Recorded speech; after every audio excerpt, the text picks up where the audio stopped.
Doubts clear करेंगे। किसी को कोई भी डाउट है अभी तक? किसी भी चीज में कोई भी डाउट अगर हो तो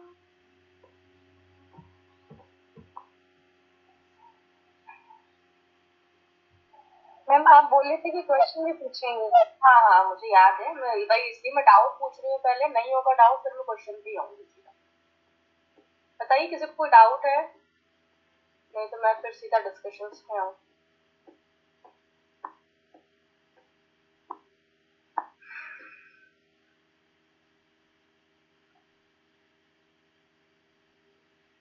बताइए। चलिए डाउट नहीं है तो स्टार्ट करते हैं।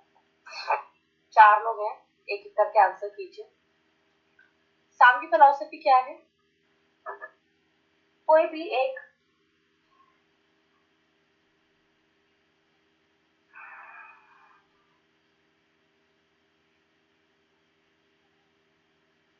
हेलो,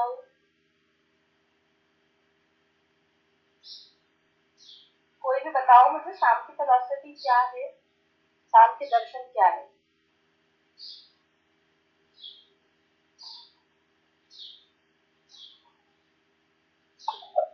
मैम भारतीय दर्शन के हिसाब से प्राचीन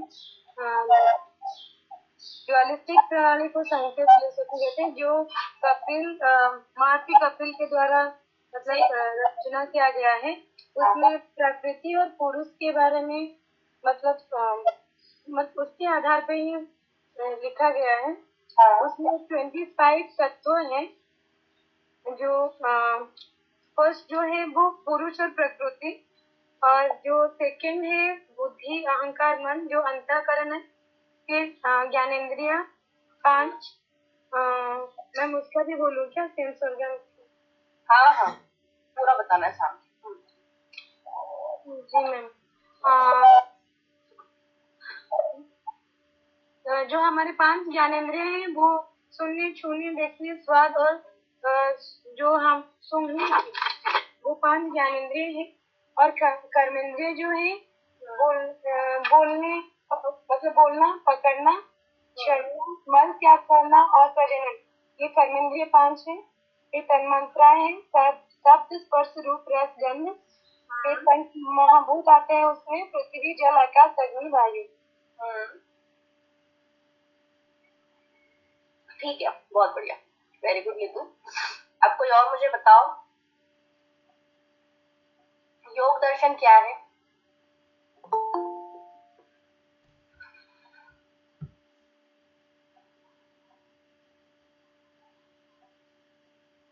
बताइए, पतंजलि का योग दर्शन क्या है?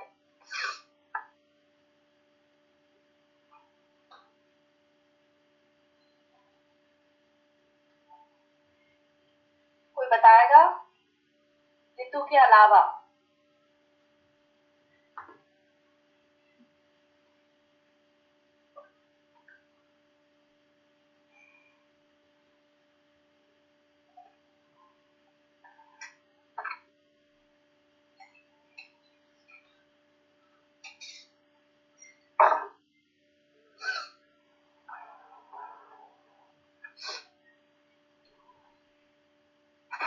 चलिए फिर, किसी को अगर नहीं पढ़ना है तो फिर हम आगे स्टार्ट करते हैं।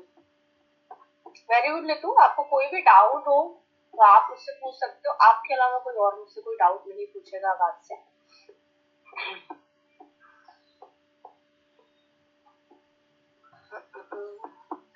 5th यूनिट हम लोगों को पढ़ना थी, 4th यूनिट हमारी कंप्लीट हो चुकी है।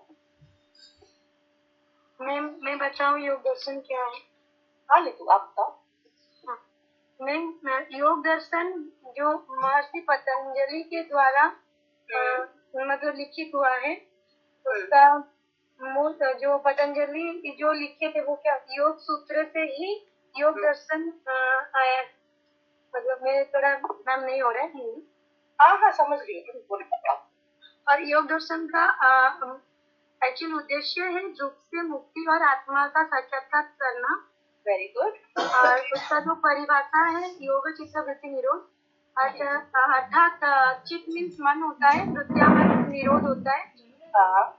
और योग दर्शन में हमारे महर्षि पतंजलि के योग दर्शन में 8 लिम्स है, जिसको हम अष्टांग योग भी बोलते हैं।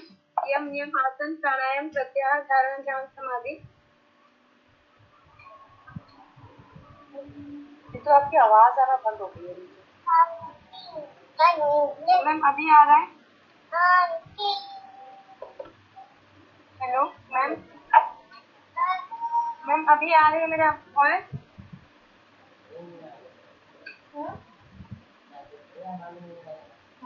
हेलो मैम, हाँ हाँ अब आ मेरा वॉइस आ रहा है? हाँ हाँ अब आ हाँ, महर्षि पतंजलि के अनुसार योग चित्त वृत्ति निरोध है, अर्थात चित्त मीन्स मन होता है और विद्या मीन्स निरोध होता है। और उनके योग दर्शन में अष्टांग योग के बारे में बताया गया है। यम, नियम, आसन, प्राणायाम, प्रत्याहार, ध्यान, धारणा, समाधि। ठीक है। चित्त की जो वृत्ति है उनको आप कैसे ओवरकम कर सकते हो, मतलब उनसे डिटैच कैसे हो सकते हो, वृत्ति को कैसे खत्म कर सकते हो आप?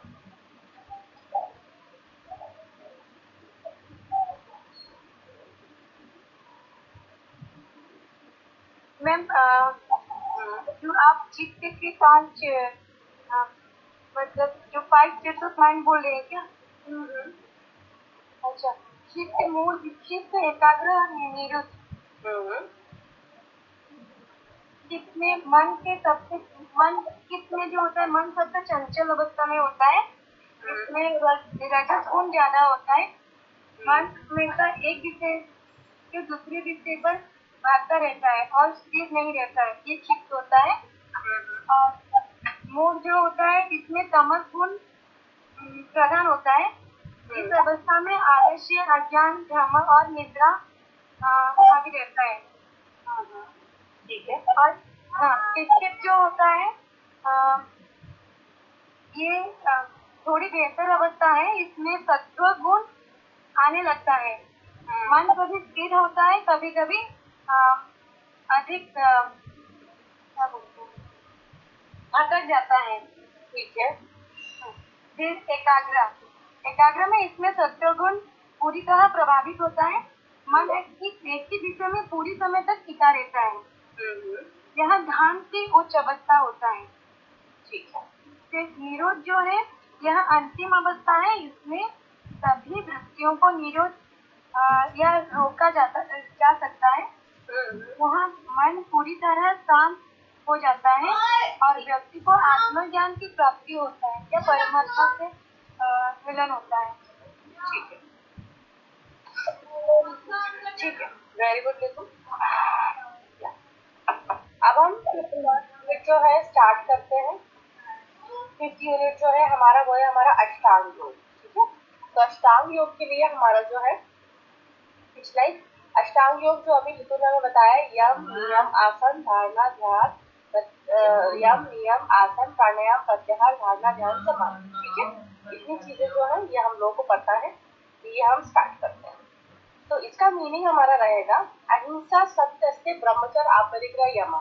यम जो है वो 5 होते हैं, 5 नियम है, 5 यम है। ठीक है, जो 5 यम है, यम जो है उसका मतलब होता है यूनिवर्सल मोरल प्रिंसिपल, यानी जीने के तरीके जो है, सही तरीके, मोरल्स हमारे क्या है, हमें क्या तरीका से रहना है, कैसे नहीं रहना है, उसके ऊपर डिपेंड करता है।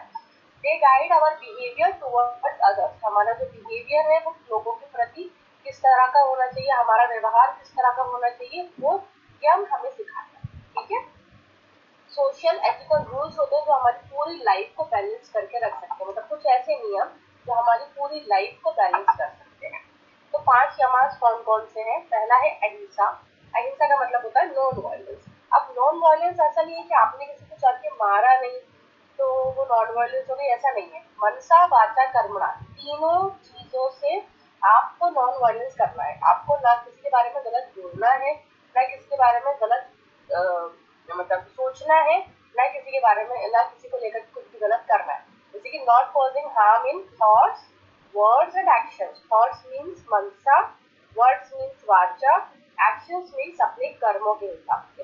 तो इन सब चीजों के हिसाब से आपको कहीं पे भी वॉयलेंस नहीं करनी है, हिंसा नहीं करनी है। मतलब आपके शब्दों से कभी किसी सामने वाले को कोई तकलीफ ना हो, कोई हर्ट ना हो, जो आपके जो कर्म है उससे किसी को तकलीफ ना हो, आपके तो शब्दों से किसी को आहत ना हो, तो ये एक अहिंसा है। ठीक है, एक्सप्लेनेशंस में बात करें तो प्रैक्टिस काइंडनेस, यानी बहुत ही साधारण तरीके से व्यवहार, प्यार से, कंपैशन एंड लव को अगर हम प्रैक्टिस करेंगे तो हम यम की तरफ जाएंगे।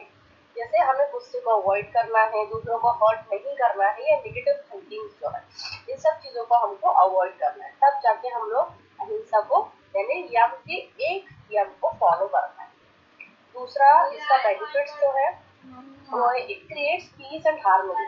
जब हम किसी को हर्ट नहीं करेंगे, जब हम किसी को परेशान नहीं करेंगे, जब हम किसी को तकलीफ नहीं देंगे, तो हमारे आसपास सिर्फ शांति हो जाएगी, बैलेंस हो जाएगा, जिससे हमको भी अच्छा लगेगा और बाकी हमारे पास जितने भी लोग हैं उन सबको भी बहुत अच्छा लगेगा। ठीक है, तो it creates peace and harmony.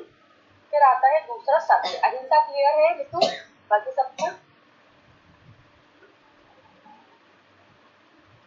दूसरा है सत्य। सत्य का मतलब है ट्रूथफुलनेस, यानी आपको अपने एक्शंस में, स्पीच में हमेशा सत्य को ही प्रैक्टिस करना है। Being truthful in speech and action, हमेशा सच बोलना है।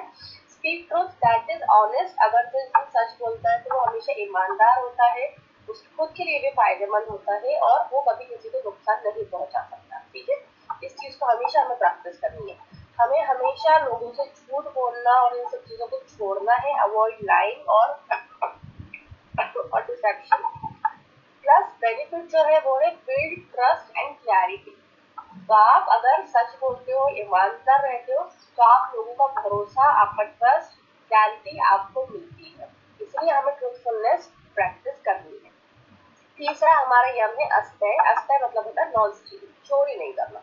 Not taking what is not yours. अब चोरी इन द सेंस वो नहीं है कि किसी घर में गए जेवर चुराना है। चोरी इन द सेंस जो चीज आपकी नहीं है उस चीज को चुराने के बारे में ना आप कभी सोच सकते हो, ना बोलोगे, ना वो चीज एक्शंस में आपकी आनी चाहिए। ठीक है, तीनों चीजों पे हमें ध्यान रखना है।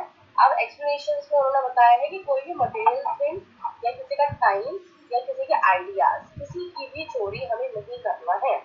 हमारे कंपनीज में, कॉर्पोरेट्स में आजकल ये सब चीजें बहुत ज्यादा हो रही है। किसी से कोई चीज डिस्कस करो कि हाँ ऐसा ऐसा हो सकता है, आइडियाज आपका अच्छा बनने के लिए, अपने सोसाइटी बढ़वाने के लिए, प्रेजेंट कोई और करती। तो ये सब चीजें जो है नॉन स्टीलिंग, ये अच्छी नहीं होती है।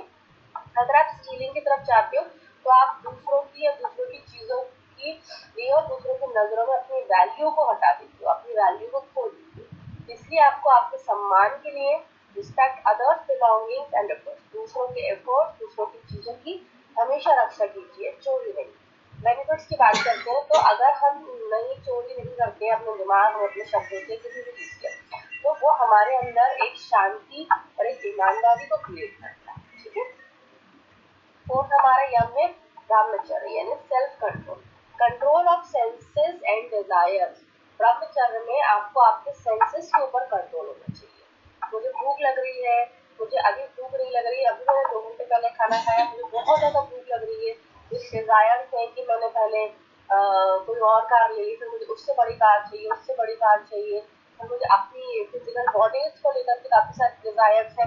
तो इन सब चीजों के ऊपर कंट्रोल होना इस ब्रह्मचर्य, सेल्फ कंट्रोल, खुद के ऊपर कंट्रोल होना। एक्सप्लेनेशन की बात करते हैं तो traditionally celibacy but moderation in all activities, यानी सारी चीजों की एक्टिविटीज को हम लोग मॉडरेशन में करते हैं, जिससे कि सारी चीजें हमारी बहुत अच्छे से हेल्पफुल होती हैं। Plus proper use of energy, यानी कि जैसे मास्टरबेशन है या इस तरह की जो भी सेक्सुअल एक्टिविटीज है, अनअप्रोप्रिएट सेक्सुअल एक्टिविटीज में ज्यादा नहीं फंसना होता है, क्योंकि आप अपनी एनर्जीज को सही जगह पे यूज कर पाए। एग्जाम्पल्स की बात करते हैं, अवॉइड एक्सेस इंडल्जेंस। अगर आप बहुत ज्यादा खाना खा रहे हो, स्क्रीन में आप बहुत ज्यादा इन्वॉल्व हो, या मतलब आपके सेंसेस आपके कंट्रोल में आप नहीं हो, आपके सेंसेस जो है मतलब वो आपके कंट्रोल में नहीं है, लेकिन आप आपके सेंसेस के कंट्रोल में, तो आपकी इंडल्जेंस यानी आप बिल्कुल डूबते चले जाते किसी चीज में। बेनिफिट की बात करें, increase focus and inner strength. ठीक है, अंदरूनी ताकत और हमारा ध्यान अच्छा रहता है। फिफ्थ लास्ट यम है हमारा अपरिग्रह, यानी नॉन पॉजेसिवनेस, नॉट बीइंग ग्रीडी और अटैच्ड टू पॉजेसिवनेस। यानी किसी भी चीज के लिए लालचीपन ना दिखाना, किसी भी चीज से जुड़ना नहीं, किसी भी चीज को एकदम अटैच्ड फील ना करना। ठीक है, ये जो है दिस इज दी अपरिग्रह यानी नॉन पॉजेसिवनेस।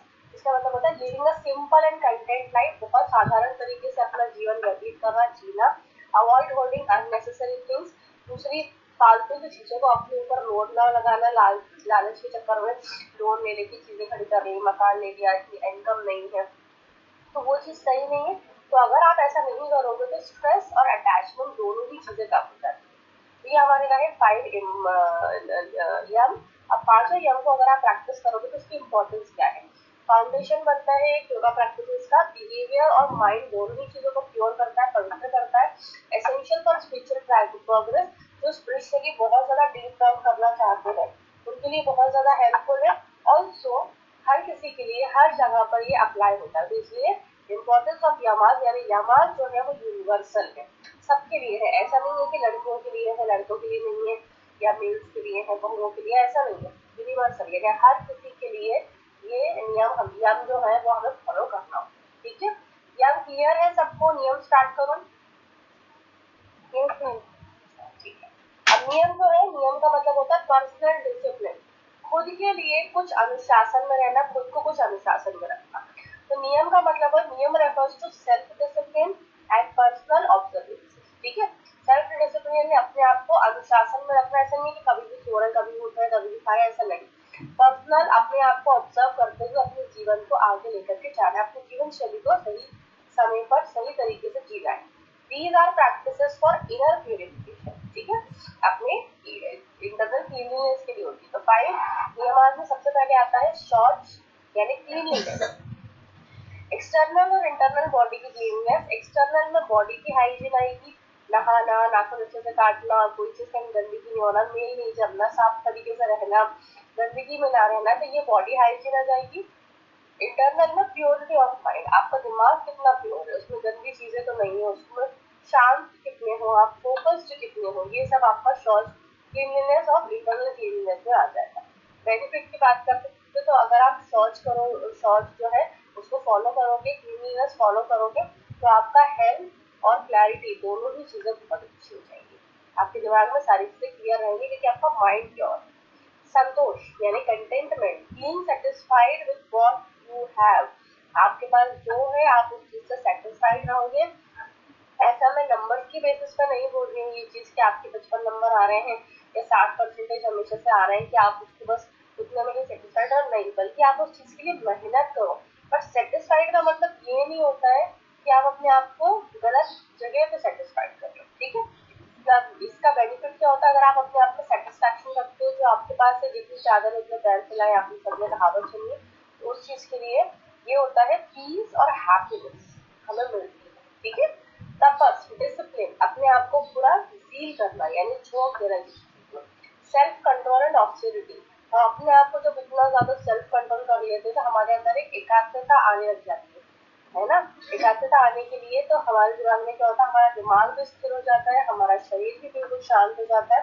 रेगुलर एफर्ट्स अगर जो है हमारी प्रैक्टिस में, उससे हमको आगे जाकर के सक्सेस मिलना स्टार्ट हो जाती है। तो इसका क्या होता है, डेली योगा प्रैक्टिस में हम कर सकते हैं स्ट्रेंथ और विल पावर डेवलप। अब तपस में ये भी होता है कि किसी को कोई एग्जाम क्लियर करना है तो उसने अपने आप को पूरा सब चीजों से डिटैच कर दिया, कोई भी लाइफ नहीं चाहिए उसको, कोई भी कुछ भी नहीं चाहिए उसको, सिर्फ अपनी पढ़ाई करना है, उसको आगे जाके कुछ बनना है, जब वो कुछ बन जाएगा तो बन जाएंगे तब वो चीज करेंगे। तो वो एक तरह का तप होता है, अपने आप को किसी भी चीज के लिए जलाना या योगा प्रैक्टिस करना। जब तक वो आसन मुझसे पूरा तरीके से नहीं होता तब तक मैं रेगुलर बेसिस पे उसको प्रैक्टिस करूंगी या करूंगी। स्वाध्याय, स्वाध्याय में self study, study of self and spiritual text की और खुद के बारे में जानना बहुत ज्यादा जरूरी होता है। तो ये रीडिंग स्क्रिप्चर्स, सेल्फ रिफ्लेक्शन को हमेशा देखना होता है। इससे क्या होता है कि आपके अंदर एक कॉन्शियसनेस डेवलप होती है, सेल्फ अवेयरनेस डेवलप होती है। ईश्वर प्रणिधान यानी सरेंडर टू गॉड, अपने आप को पूरी तरह से भगवान को, गॉड को, अल्लाह को, जिसको भी आप मानते हो उसको समर्पित कर देना। Devotion and surrender to higher power, इसका बेनिफिट क्या है, ये आपका ईगो और स्ट्रेस को कम करता है। ठीक है, ईगो और स्ट्रेस को कम करता है। फिर आसन, यहाँ तक क्लियर है यम नियम सबको? जी मैम। ठीक है, नेक्स्ट आता है आसन। आसन का मतलब है पोस्चर। पोस्चर मतलब है स्थिर सुखम आसनम, जिस पोस्चर में आप सुख की अनुभूति कर रहे हो, आप बिल्कुल रिलैक्स हो, वो है आसन। ठीक है, तो posture should be stable and comfortable. जिस पोस्चर में आपको अष्टांग योग के हिसाब से जिस पोस्चर में आप कंफर्टेबल हो वो आसन। लेकिन हठ योग के हिसाब से एनी हाउ आपको वो आसन पूरी तरह से अटैच करना है, चाहे आप कंफर्टेबल है या नहीं।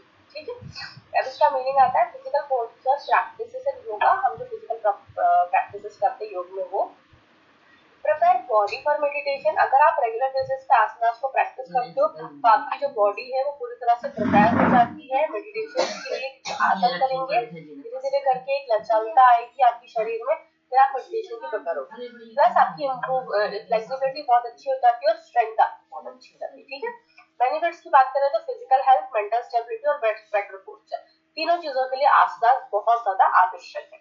तो चौथा हमारा अष्टांग योग में है प्राणायामा। ठीक है, प्राणायामा यानी ब्रीदिंग कंट्रोल। प्राण मतलब लाइफ फोर्स जो कि हमारे पूरे शरीर में प्रवाहित होती रहती है, बहती है। तो लाइफ फोर्स है। आयाम का मतलब होता है एक्सपेंशन या कंट्रोल करना। ठीक है, control and regulation of breathing, अपनी श्वास पर अपना कंट्रोल होना और उसको अच्छी तरीके से प्रवाहित होने देना। नाम इसलिए इनहेलेशन डीप करवाते हैं, एक्सहेलेशन बहुत शांति से पूरी तरह से करवाते हैं, जिससे कि पूरा कार्बन डाइऑक्साइड बाहर निकल के आ पाए, लंग्स में बिल्कुल भी ना बचे। ठीक है, ये हमारी प्रैक्टिस होती है। Control and regulation of breath. Types की बात करते हैं तो इनहेलेशन एंड एक्सहेलेशन, ठीक है, और रिटेंशन। तीन तरह के टाइप्स है जो कि हमारे प्राणायाम के लिए इम्पोर्टेंट है। इनहेलेशन मतलब होता है पूरक, रेचक और कुंभक। तो पूरक मतलब इनहेल करना, सांस को अंदर लेके जाना ऑक्सीजन को।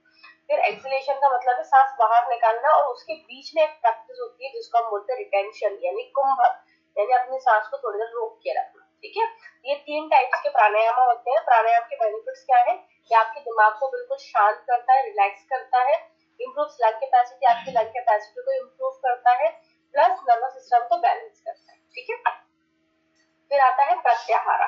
प्रत्याहारा मतलब होता है विड्रॉवल ऑफ सेंसेस, अपने सेंसेस से पूरी तरह से दूर हो जाओ, सेंसेस को अपने कंट्रोल में रखो। ठीक है, तो withdrawal of senses from external objects, जैसे कि मुझे कोई चीज, मुझे ये कपड़ा है जो मुझे अच्छा नहीं लगेगा तो मैं इसको फेंक दूंगी, या मेरे को कोई बहुत महंगी चीज खरीदने की इच्छा हो रही थी, ये सेंसेस जो है हमारे, इसको हमें कंट्रोल करना होता है। ठीक है, एक्सप्लेनेशन की बात करते हैं, टर्निंग अटेंशन इनवर्ड, हमें अपने अंदर एकाग्रता लेकर आना होती है, सेंसरी डिस्ट्रैक्शंस को बाहर करना होता है। अरे देखो, मतलब जैसे आजकल जो चल रहा है कि जैसे एक्सट्रामैरिटल अफेयर्स होगा, तो वो भी एक तरह का प्रत्याहार है, यानी आप अपने सेंसेस के विड्रॉवल नहीं कर पाते हो, अपने सेंसेस को उतना ज्यादा ओपन अप नहीं कर पाते हो। आपने खाना खाया, स्टिल आपकी फेवरेट चीज आ गई, आपने उसको टूट पड़े, आपने खाना खा लिया, आपने फोन ले लिए है, अपनी अच्छी लग्जरी लाइफस्टाइल को शो ऑफ करने के लिए। आजकल जो बहुत लाइफस्टाइल का पार्ट है हमारे लाइफस्टाइल को शो ऑफ करना, खुद के सेटिस्फेक्शन के लिए, खुद के कामनेस के लिए नहीं, बल्कि दूसरों को दिखाने के लिए जीवन जी रहा है। तो इन सब चीजों के लिए इम्पोर्टेंट है प्रत्याहारा प्रैक्टिस करना। Not reacting to noise while meditating, जैसे कि आप जब ध्यान कर रहे हो उस टाइम पर कोई आवाज आ रही तो आप उस पर रिएक्ट नहीं करोगे, वो आपका प्रत्याहार, यानी आपके सेंसेस आपके कंट्रोल में है कि आप मेडिटेशन कर रहे हो, ध्यान कर रहे हो, तो आप सिर्फ ध्यान कर रहे हो। इसके बेनिफिट्स क्या होते हैं, ये आपका कॉन्सेंट्रेशन इंप्रूव करता है, आपका ध्यान, प्लस मेडिटेशन के लिए आपको प्रिपेयर करता है। ठीक है, प्रत्याहार। एफ मतलब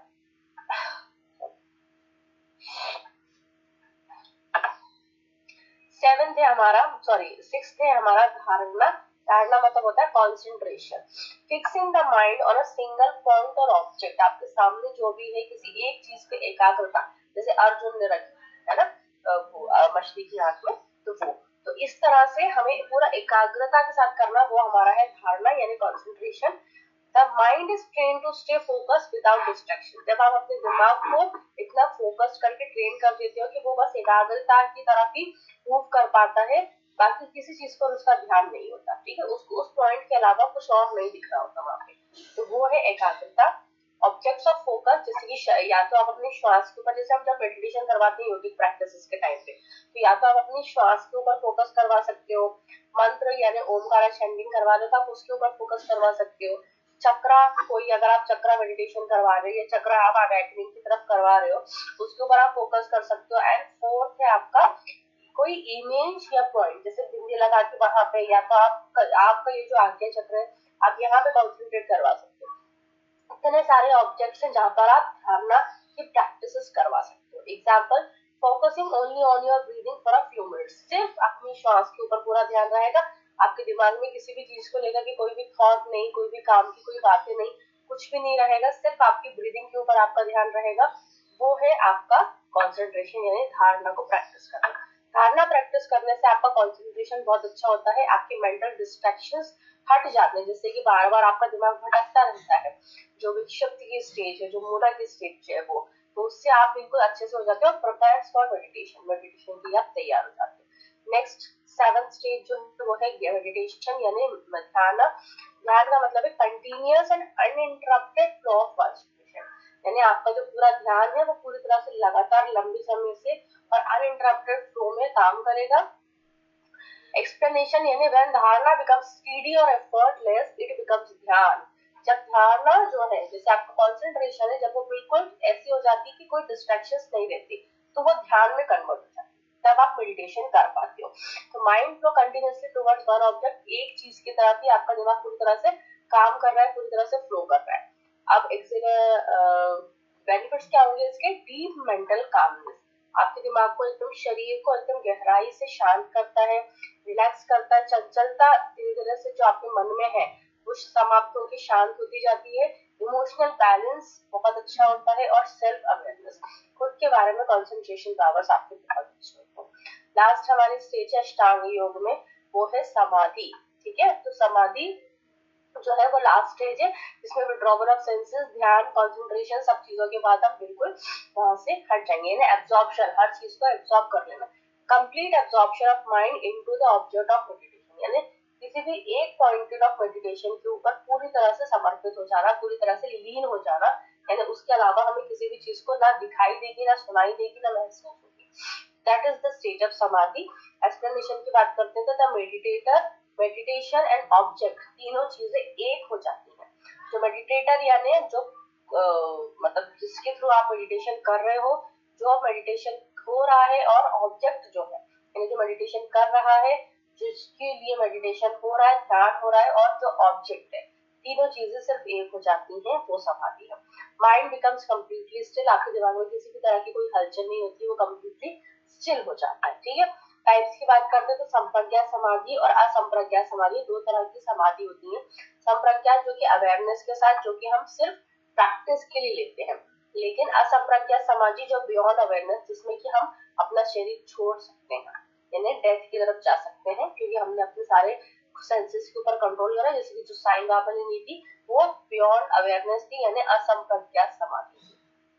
बेनिफिट्स की बात करते हैं, अल्टीमेट पीस एंड ब्लिस, बहुत ज्यादा शांति है वहां पे, जो आनंद है वो कहीं नहीं है। समाधि के स्टेजेस में जो आनंद है वो कहीं नहीं है। सेल्फ रियलाइजेशन की बहुत इंपॉर्टेंट है, प्लस हमको मोक्ष की प्राप्ति के लिए समाधि की आवश्यकता होती है। ठीक है, अब रिलेशन क्या है धारणा, ध्यान और समाधि में? तो प्रैक्टिकल एप्लीकेशंस के ये जो these three together are called samyam, इन तीनों चीजों को संयम कहा जाता है। प्रैक्टिकल एप्लीकेशंस देखते हैं हम। Yoga is not just theory, it meant to be lived daily, हम उसको डेली बेसिस पर जी सकते हैं। तो फिजिकल लाइफ में प्रैक्टिकल आसनास, प्राणायाम हेल्थ के लिए बहुत इंपॉर्टेंट है, प्रॉपर पोस्चर्स के लिए, एनर्जी और फिटनेस को इम्प्रूव करने के लिए। ठीक है, तो फिजिकल लाइफ में योग जो है वो क्यों इम्पोर्टेंट है? फिर मेंटल लाइफ में धारणा क्यों इम्पोर्टेंट है? क्योंकि आपको स्टडी और काम करने के लिए आजकल हम कितने ज्यादा डिस्ट्रैक्टेड हो गए, हम कोई भी काम करने बैठते हैं हमें 50 चीजें याद हो जाती है और हम अपना पूरा काम अच्छे से नहीं कर पाते। तो ये जो डिस्ट्रैक्शन है इनको हमें ओवरकम करना है, यानी खत्म करना है, और अपने अंदर धारणा को प्रैक्टिस करना है, जिससे कि हमारा तनाव हट जाए, हमारा तनाव हमसे दूर हो जाए।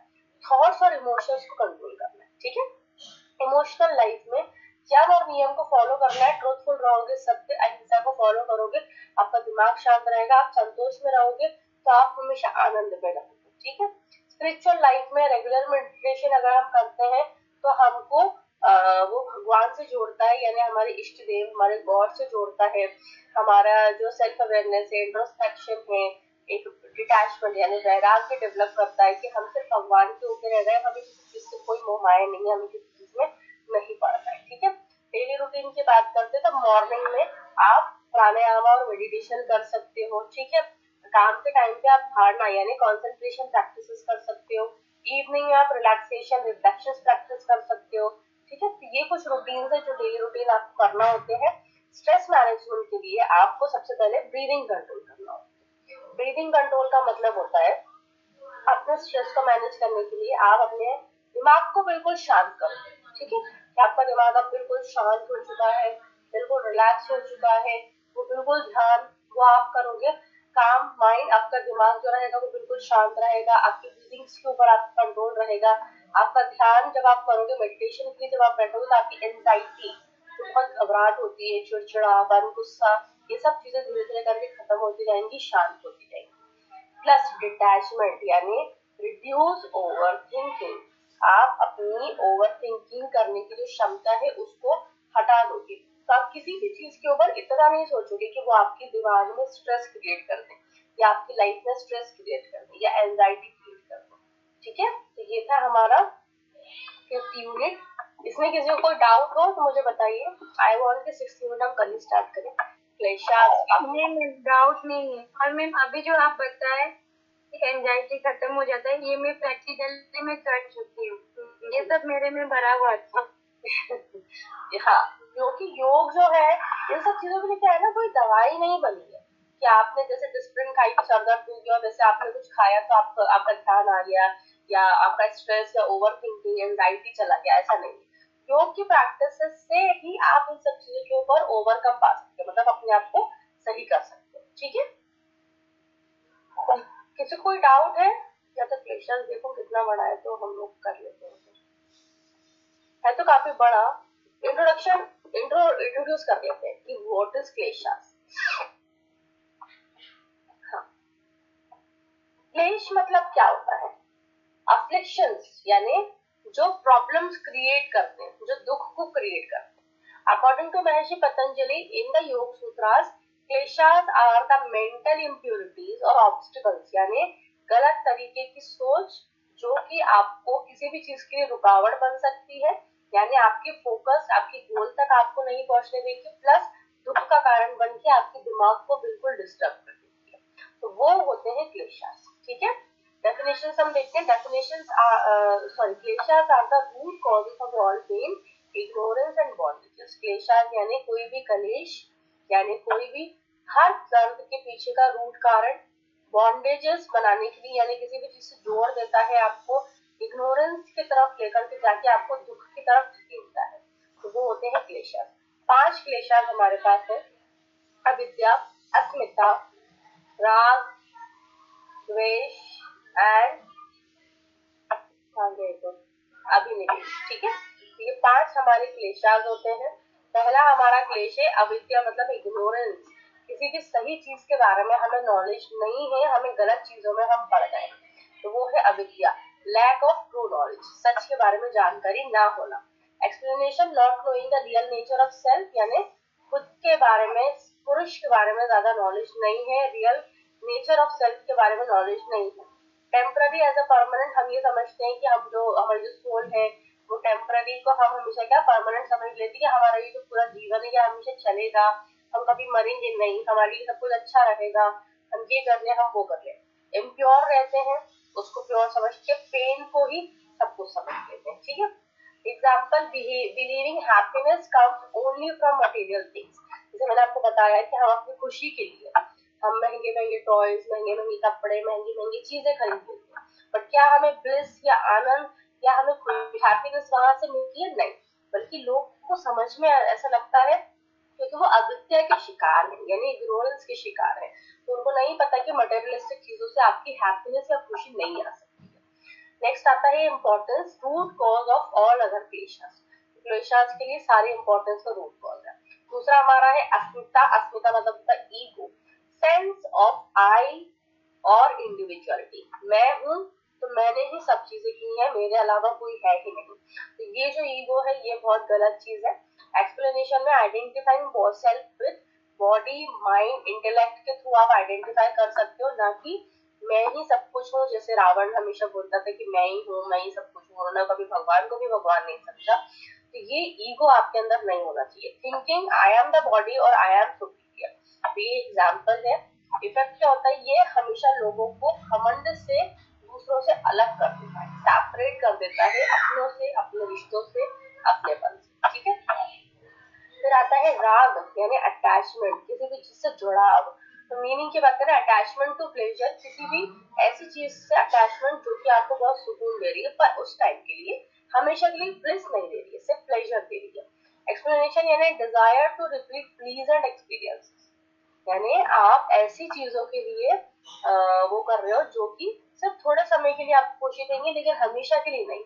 कार ले ली, जिंदगी भर लोन चुकाते रहो, महंगी कार ले ली सबको दिखाने के लिए, शॉप करने के लिए, कंपैरिजंस के लिए, तो ये अटैचमेंट से आपको रहना है। Desire to repeat pleasant experiences, example craving comfort, luxury और प्रेज, जो मैंने आप लोगों को बताया, लग्जरी लाइफ या presence leads to dependency and sufferings. अगर आप राग प्रैक्टिस नहीं करोगे तो राग प्रैक्टिस अगर आप करोगे, अटैचमेंट रखोगे किसी चीज से, तो आप हमेशा लोगों के सफरिंग्स का कारण करोगे। ठीक है, और खुद की द्वेष यानी अवर्जन्स, डिसलाइक्स और हेटेड, लोग आपको पसंद नहीं कर रहे हैं, नफरत कर रहे हैं, आप लोगों से नफरत कर रहे हो, आप लोगों को पसंद नहीं करते, आपको कभी कोई पसंद आता ही नहीं। ठीक है, तो ये सब चीजें।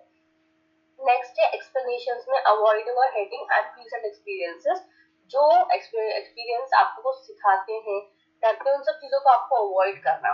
फियर और डिसलाइक ऑफ फेलियर और पेन, यानी आप कोई चीज आप करने की कोशिश ही नहीं करोगे क्योंकि उस चीज से आपको ऐसा लगता है कि आप और डिप्रेशन में जा सकते हो, आप फेल हो जाओगे, तो आप कभी पढ़ने का ही ट्राई नहीं करोगे। तो ये चीजें, इससे क्या होता है, आपके अंदर एक गुस्सा और नकारात्मकता डेवलप होती है। ठीक है, फिर फिफ्थ है हमारा अभिनिवेश यानी फियर ऑफ डेथ, हमेशा डेथ का डर लगे रहना, फियर ऑफ डेथ और क्लिंजिंग टू लाइफ। ठीक है, एक्सप्लेनेशन की बात करते हैं, डीप रूटेड सर्वाइवल इंस्टिंक्ट्स, यानी अपने आप में बस ये सोचना कि अब मैं ऐसा, मैं खत्म हो जाऊंगा, अब मेरा क्या होगा, मैं मर जाऊंगा तो इसका क्या होगा, मैंने इतनी महंगी चीजें खरीदी उनका क्या होगा, घर है, ये सब present even in wise people, अमीर लोगों में भी ये सब चीजें ज्यादा होती है। ठीक है, इवन समझदार लोगों में भी। फियर ऑफ लूजिंग आइडेंटिटी और एग्जिस्टेंस, आपका पूरा सब कुछ समाप्त हो जाएगा, उस चीज का आपको हमेशा डर बना रहता है।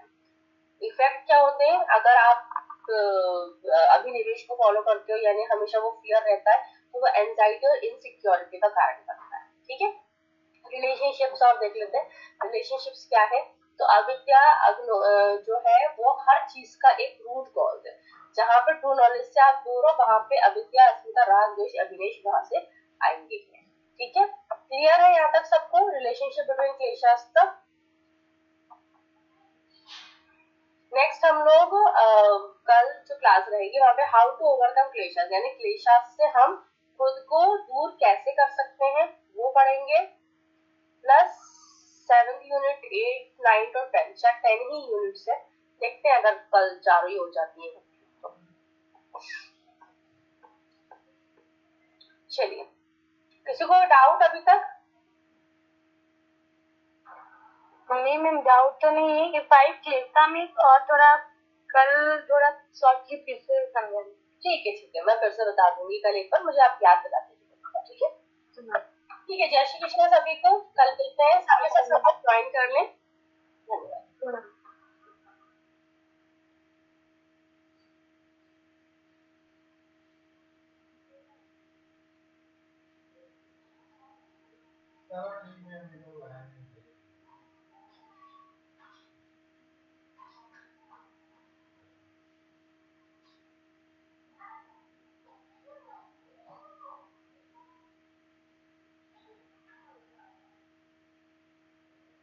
का